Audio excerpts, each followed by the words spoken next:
국민의힘 홍석준 전 의원, 개혁신당 김용남 전 의원과 함께하는 정치적 만남 정만추 피처링 라붐 소피 마르소 남자 누군지 관심 없음. 예, 정만추. 아이 노래는 진짜 서영 PD의 명작이다. 야, 라붐. 여기부터 좀 해보겠습니다. 곽종근 전 특수전 사령관 뭐 지인과 통화하면서 이제 뭐 양심 선언 뭐 이런 얘기들 하고 본인의 개인적인 어려움을 좀 토로를 했습니다. 일단 국민의힘에서는 이거 양심 선언을 회유하고 협박한 세력이 있어.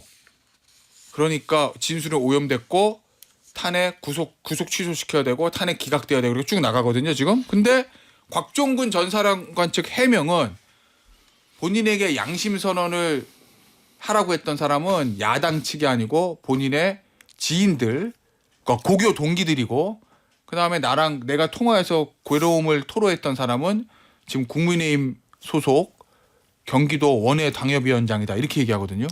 곽종근 전 사령관 이야기가 그 해명이 이해가 안 되는 게 예를 들어서 양심 선언이란 그 자체만 보면 뭐 그렇게 이야기할 수는 있겠지 모르겠지만 양심 선언하지 않으면 뭐 그 내란죄로 엮겠다한다 뭐 이렇게 이야기를 했지 않습니까? 그거는 곽종근 전 사령관은 뭐 TV 기사 보고 이제 나를 내란죄로 엮겠구나 이렇게 생각한 거라고 해명을 했어요. 아니 근데 그 말이 안 되고 그 녹취에 있던 상황 보면은 양심 그 뭐 선언을 하지 않으면 뭐 내란죄 있겠단다. 그게 이제 그 한 문장으로 이제 연결돼 있는데 그때 당시 12월 5일쯤에 과연 내란죄로 주장을 하고 있겠다고 이야기할 수 있는 사람은 누구냐? 일반인 어떤 친구들이 내란죄 그런 어떤 개념조차도 사실은 없었고 엮는다는 그런 이야기도 할 수 있는 그런 어떤 사항도 분명히 아닌데 그러니까 당연히 저는 이제 민주당일 가능성 개연성이 굉장히 많고 또 그 다음 날 직후에 김병주 박선원 의원이 이제 그 부대에 가서 유튜브 방송을 했지 않습니까? 그리고 거기에 대해서 이제 김현태 707 여단장이 미리 그 사전에 질문지를 주고받았다는 그런 어떤 또 고백이 이제 나왔었는데 그런 걸로 봐서는 당연히 김병주 의원 혹은 민주당 개연성이 저는 뭐 다분히 농후할 볼 수 없는 거죠. 자, 여전히 이제 민주당과 김병주 의원 쪽에 문제가 있다고 보시는 거 의심을 하시는 거예요? 그렇습니다. 그러면 곽종근 전 특수전 사령관의 해명도 거짓이라는 거잖아요. 그렇죠.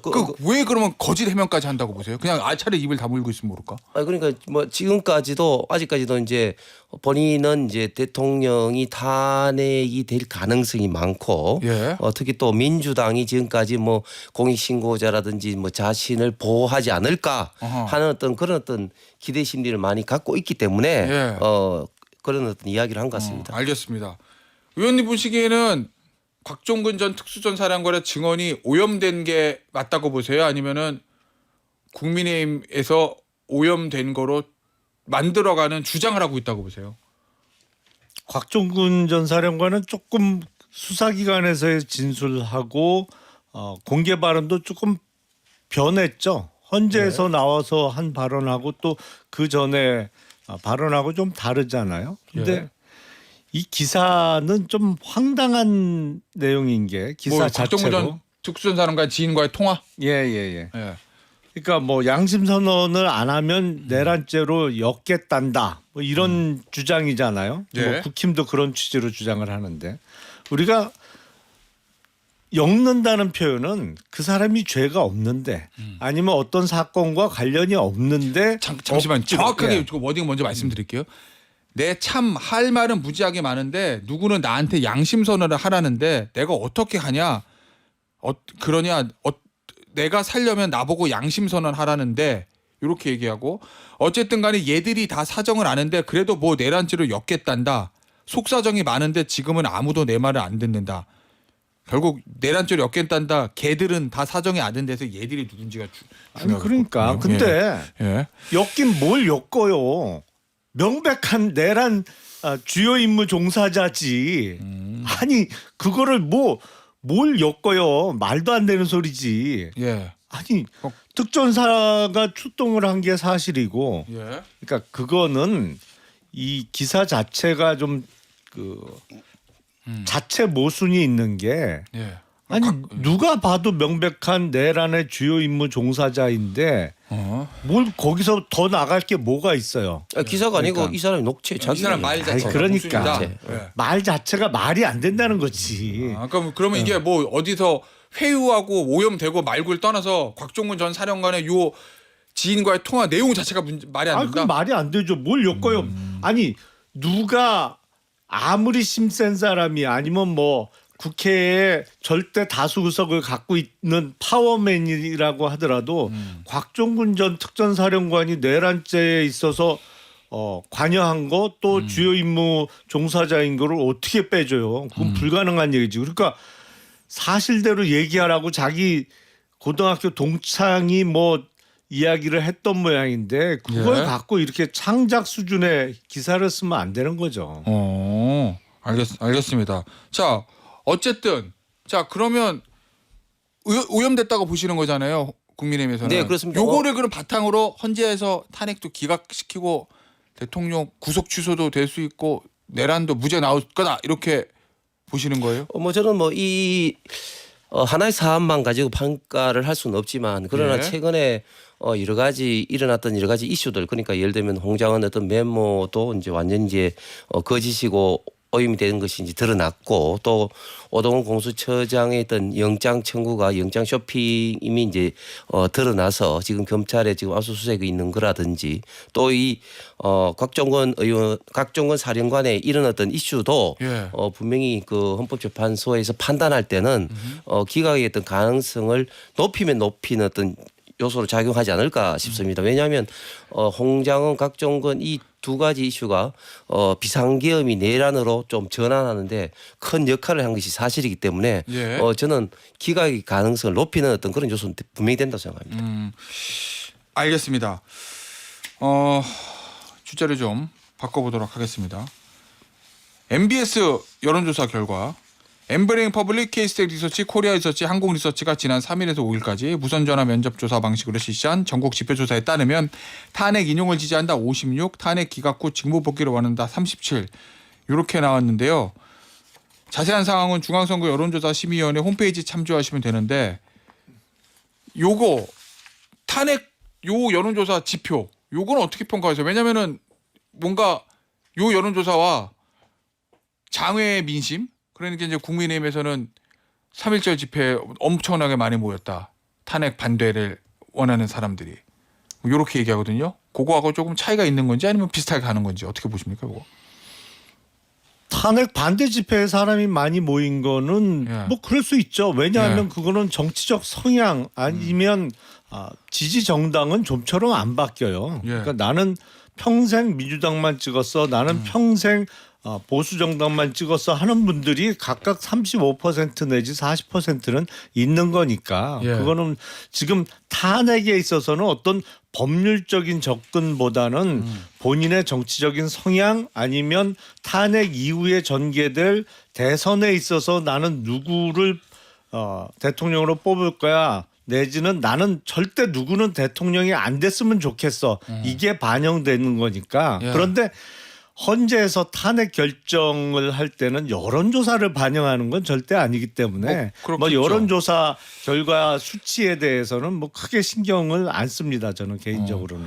의원님 보시기에는 이 수치에 탄핵 기각 후 복귀, 탄핵 반대하는 수치가 많이 나온 겁니까? 적게 나온 겁니까? 의원님이 체감하고 있는 어떤 민심과 비교해봤을 때. 여론조사상으로 보면은 뭐 이 정도로 이제 6대4 혹은 뭐 5.5대 4.5 아직까지 탄핵 인용 여론조사가 결과가 조금 더 많이 나오는 건 사실이죠. 그러나 이제 현장에서 있던 집회했던 열기로 보면은 뭐 사실은 좀 압도적으로 탄핵 기각 여론이 또 높은 것이 사실인데 저는 그 이유가 일단 몇 가지가 되는데 첫 번째는 박근혜 대통령 탄핵 때 있던 학습 효과가 있다. 왜냐하면 그때 당시에 어떤 촛불 이런 어떤 효과 때문에 헌법재판소에서 압박을 받아서 8대0 탄핵 인용이 됐다는 이런 어떤 생각이 있고 두 번째는 지금 윤석열 대통령에 대한 어떤 공수처에 있던 수사 조사 그리고 어떤 구속하는 과정 그리고 헌법재판소에 운영하는 과정에서 참 이게 유업 이런 어떤 그런 어떤 좀 사항들이 많기 때문에 그리고 또 비상계엄 어떤 시의 어떤 민주당의 여러 가지 어떤 폭주에 대한 어떤 반발 이런 것들이 겹치다 보니까 예. 이게 광장에서 현장에서 이런 탄핵 어떤 반대 기각의 열기는 실제 어떤 조사상보다는 엄청나게 더 많이 높게 나오는 것 같습니다. 알겠습니다. 주제 좀 바꿔볼게요. 한동훈 국민의힘 전 대표가 정치에 복귀했는데 요즘 행보에 대한 평가를 좀 질문을 드리겠습니다. 최근에 주로 이렇게 얘기해요. 이재명 민주당 대표는 위험한 인물이다. 이렇게 공격하고 동시에 국민의힘 내 이제 친윤 의원들에 대해서도 다 사정이 있었겠지만 그 대통령을 자주 만나고 자랑하며 다닌 분들 많지 않나. 그분들이 그 시간에 직언했어야 한다고 생각한다. 이렇게 직격하거든요. 요 전략, 이거 전략이라고 봐야 될까요? 이건 어떻게 평가하세요, 의원님? 아니 전략이죠. 사실은 정치권에서 특히 선거에 출마하는 사람은 무조건 1등을 상대로 공격하게 마련이죠. 그렇지. 자기하고 비슷하거나 뭐 자기 밑에 있는 사람은 절대 공격하지 않습니다. 맞아요. 그렇잖아요. 자기보다 예. 체급 낮은 사람하고 싸우지 말라는 게 정치권의 불문율이니까. 예. 그런데 국민의힘 내의 친윤에 대해서 비판할 점 무지 많죠. 진짜 예. 나쁜 사람들이죠. 예. 하지만 제 기억으로는 2024년 연초까지만 해도 어떠한 친윤보다 윤석열 대통령과 가까운 사람은 한동훈 법무부 장관이었어요. 예. 이런 말 할 처지가 되나요? 근데 예. 알겠습니다.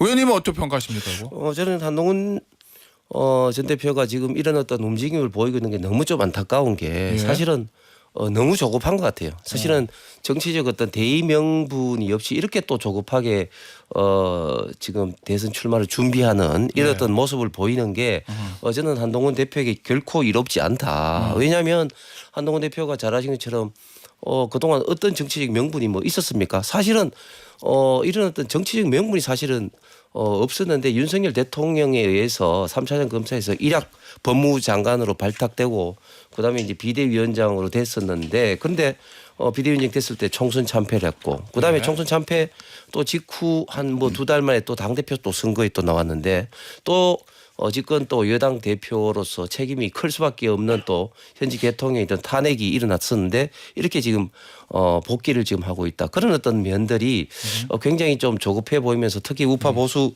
진영의 많은 분들로부터 지지를 받기는 굉장히 어려운 지금 구조로 돼 있는 이런 상황에서 이렇게 지금 들어왔다. 이게 저는 한동훈 대표의 지금 현재 있던 상황뿐만 아니라 미래 상황에서도 저는 결코 좋지 않은 시기라고 봅니다. 알겠습니다. 자, 다른 여권의 잠룡 홍준표 대구시장 얘기 좀 해볼게요. 최근에 인터뷰해 보니까 대통령이 되면 개헌을 해서 헌법재판소를 없애겠다 이렇게 주장했거든요. 요 주장은 어떻게 보세요? 일단 전제가 달성된 가능성이 극히 시박해 보이기 때문에 예. 크게 신경은 안 써도 되겠습니다만 대통령 사실은 절대 안 된다 뭐 이런 얘기신 거예요? 어렵지 않겠어요? 예. 근데 예. 우선 헌재를 없애겠다는 것만 놓고 보면 예. 이른바 탄핵에 반대하는 국민의힘 당원들이나 일부 국민에게 지지를 호소하는 내용으로 보여요. 이게 그것만 딱 얘기했다 그러면 사실상 국헌 문란 행위고 뭐 어떤 내란 동조 내지는 내란에 가담한다고도 볼 수 있는데 역시 노련하게 단서를 좀 붙였어요. 개헌을 통해서 이런 말을 했어요. 아이고 헌법이 있는데 개헌을 통해서 하지 그럼 어떻게 해요? 아니 그러니까 근데 아니 국민의힘 현역 국회의원 중에는 뭐 헌재를 때려 부수자고 얘기한 사람도 있으니까 예. 다른 방법으로 없애겠다고 하는 사람도 있는 거잖아요. 현실에서는. 그런데 물론 개헌을 통해서 헌재의 기능을 대법원에 통합하는 거를 이야기할 수도 있습니다. 사실은 우리가 1987년 개헌을 통해서 헌법재판소가 수십 년 만에 부활된 거고 예. 그 전에는 없었잖아요. 그러니까 미국처럼 대법원 플러스 우리나라의 헌재의 기능까지 다 할 수도 예. 있겠습니다만 사실은 지금 탄핵 심판이 한참 진행 중이고 이제 대통령에 대해서는 탄핵 인용 여부의 결정을 목전에 둔 상황에서 헌재를 없애겠다는 발언은 예. 적절하지도 않고 뭐 정치적인 목적이 너무 뚜렷해 보인다. 예. 그래서 역시 글쎄요, 뭐 좋은 대선 주자급 급은 못 되는 것 같다라는 생각을 지울 수가 없어요. 자, 우리 홍 의원에게는 저 홍준표 대구시장의 인터뷰에서 했던 다른 얘기 좀 질문을 들어볼게요. 대통령 사면과 관련해서 사면까지 갈 문제도 아니다. 검찰이 공소 취소를 해야 한다고 본다. 이렇게 얘기했거든요.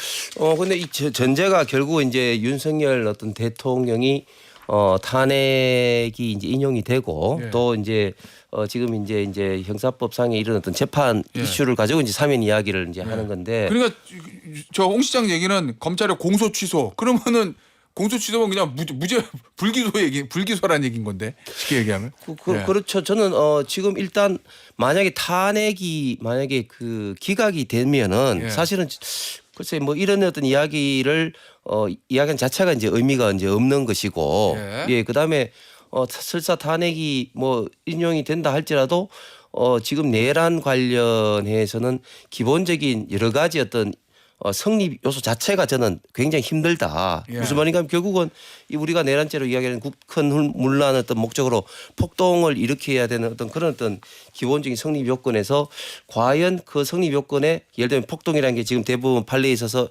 일정 지역을 뭐 군단 이상의 일정 지역의 행정권이라든지 그런 어떤 권한을 장악한 어떤 그런 어떤 영향력이 있는 그런 인원 동원이라든지 그런 그 공권력을 행사했어야 되는데 과연 윤석열 대통령이 그렇게 했었나 분명히 이제 그렇게 안 했기 때문에 저는 당연히 공소권 취소를 통해서 해결해야 된다 봅니다. 아, 그럼 공소 취소하면 그냥 재판 안 하고 그냥 무죄나 마찬가지 불기소인데 그냥 검찰이 불기소하는 거랑 같은 효과거든요. 공소 취소라는 얘기는. 그렇습니다. 그렇게 해야 사면이라는 된다? 거는 예. 재판에 이른까지 엄청난 시간으로 걸리니까. 알겠습니다. 우리나라에 보면 이제 이른바 그 정치적인 사안 내지는 사회적인 이슈를 놓고 베팅을 하는 돈을 걸고 베팅을 하는 게 금지되어 있는데 예. 미국은 그게 허용돼 있어서 많이 하거든요. 예. 뭐 예를 들어서 누가 당선될 거냐 아, 뭐 아니면 하죠. 예. 아니면 뭐 이런 법원이나 우리식으로 따지면 헌재 선거 결과를 놓고도 배팅을 해요. 트럼프 대통령 당선될 때 여론조사보다 그게 더 정확했다는 그렇죠. 분석도 있었어요. 예. 아 한시적으로라도 우리나라에서 그런 걸 허용해 줬으면 좋겠어요. 왜요 또? 그러니까 윤석열 예. 대통령의 탄핵 인용 여부나 예. 내란죄 유죄 선고 뭐 이런 예. 거 갖고 배팅하면 좋겠어. 아, 자, 국힘의원들 보고 그러면 탄핵 기각하고 예. 내란 무죄 배팅 하시라 자신 있으면 예.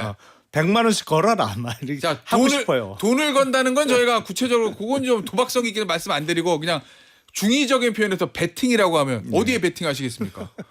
저는 당연히 솔직히 저는 당연히 내란죄 성립이 안 된다는 베팅 걸죠. 탄핵 기각과 예. 네 그렇습니다. 네. 예. 저하고 100만 원 걸고 내기하시죠. 아, 그런 거는 방송 끝나고 나가서 알아서들 하세요. 예.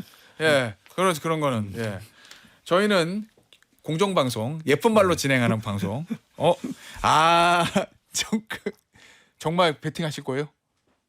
우리 예. 김영남 의원이 베팅을 원하면 당연히 베팅해야 되죠. 그러면은 영화 우리 타짜 보면은 마지막에 보셨죠? 네네. 그 뭐 주인공 조승우 씨하고 네. 김우석 씨하고 이렇게 뭐 다 걸었어 하고 뭐 여기 있는 거 다 걸고 파란 짝을 걸었어 뭐 이러잖아요. 아귀가 올 베팅 올인 가능? 그 잠깐 생각할 시간 드릴게요. 김영남 의원 내란죄 그러면은 김영남 의원은 내란죄 유죄 탄핵 인용에 올인? 올인. 자 오케이. 반대로 홍석준 전 의원, 홍석준 의원 내란 무죄까지 안 가. 공소 취소 그다음에 탄핵 기각에 올인? 네 어린. 진짜? 네. 진짜요? 박수! 네. 오케이. 자 눈빛 흔들리시면 안 됩니다. 그럼요. 예. 아니 이거 확실하게 예. 그 우리 김태현 앵커가 에스크로 계좌 역할을 해요. 여기다 맡겨 돈을 미리. 알겠습니다. 자 여러분 정치쇼 가족 여러분 양 두 전 의원이 의미는 없지만 올인을 했습니다. 김영남 개혁신당 김영남 전 의원은 탄핵 인용과 내란죄 유죄 그리고 국민의힘 홍석준 전 의원은 탄핵 기각과 내란 무죄 가지도 않아 그냥 공소 취소 그냥 거기에 아니, 올인. 무죄까지 무죄까지 포함하시죠. 포함해서 올인. 알겠습니다. 야 이러면 뭐 이 주재한 사람만 돈 버는 건데 저만 좋은 건데. 알겠습니다. 괜히 결과가 나오면 보죠. 요 얘기 좀 해볼게요. 퀴즈를 하나 내드리겠습니다. 어제 이제 여의도 타짜 코너에도 같은 퀴즈를 냈는데 두 분에게 드릴게요. 명태균, 건진법사, 이철규, 삼부토건, 장제원. 이 공통점이 뭘까요? 의원님 공통점 뭔 것 같으세요? 뭐 일단 뭐 그 지금 문제 출제의 의도는 결국 이제 윤석열 대통령 부부와 좀 상대적으로 가까운 사람들 뭐 이런 것 같은데 아, 출제자의 의도는 저 예상하시지 말고 답을 주시면. 일단 뭐 당장 예.